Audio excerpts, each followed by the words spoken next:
గౌరవనీయులు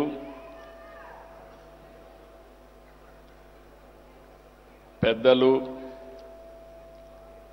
మాజీ ఉపరాష్ట్రపతి శ్రీ వెంకయ్య నాయుడు గారు, గౌరవనీయులు నందమూరి మోహన్ కృష్ణ గారు, నందమూరి రామకృష్ణ గారు, ఎన్టీ రామారావు గారి యొక్క మొదటి సినిమా ప్రొడ్యూసర్ అయినటువంటి శ్రీమతి కృష్ణవేణి గారు 102 సంవత్సరాలు ఆవిడ పట్టుదల చూశారు. ఎట్టి పరిస్థితుల్లో ఈ మీటింగ్కి రావాలని పట్టుదలతో రావడమే కాకుండా వచ్చినప్పటి నుంచి చూస్తున్నాను, ఎలాంటి డిస్టర్బెన్స్ లేకుండా కూర్చోగలిగారంటే అది ఆవిడ జీవితంలో సాధించిన ఏకైక విజయం, ఒక క్రమశిక్షణ, ఒక పట్టుదల. అలాంటి పెద్దలు శ్రీమతి కృష్ణవేణి గారికి, పార్లమెంట్ సభ్యులు కేసినేని చిన్ని గారు, ఇంకొక పక్కన సినీ ప్రముఖులందరూ వచ్చారు. దగ్గుపాటి సురేష్ గారు, మాజీ పార్లమెంట్ సభ్యురాలు శ్రీమతి జయప్రద గారు, శ్రీమతి ప్రభ గారు, శ్రీమతి శ్యామల గారు, ఆదిశేషగిరిరావు గారు, కెఎస్ రామారావు గారు, ఈ కార్యక్రమాన్ని సమర్థవంతంగా నిర్వహించినటువంటి కార్యనిర్వాహకులు టిడి జనార్దన్ గారు,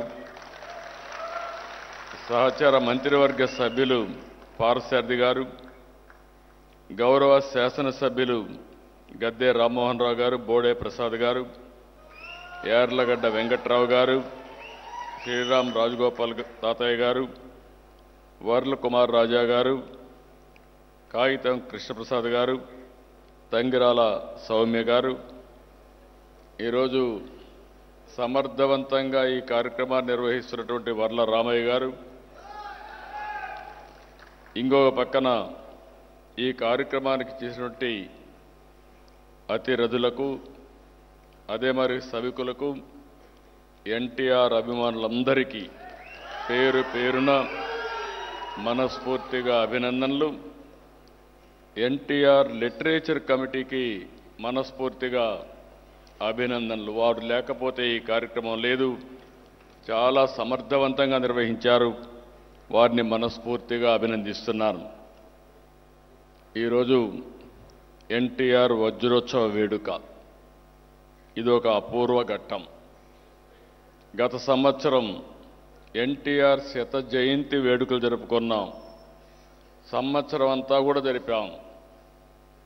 ఒక్కొక్కసారి ఒక యుగ పురుషుడు పుట్టినప్పుడు ఏ విధంగా చరిత్ర మరిచిపోదో దానికి ఉదాహరణే నందమూరి తారక రామారావు గారని చెప్పి నేను మీకు తెలియజేస్తున్నా.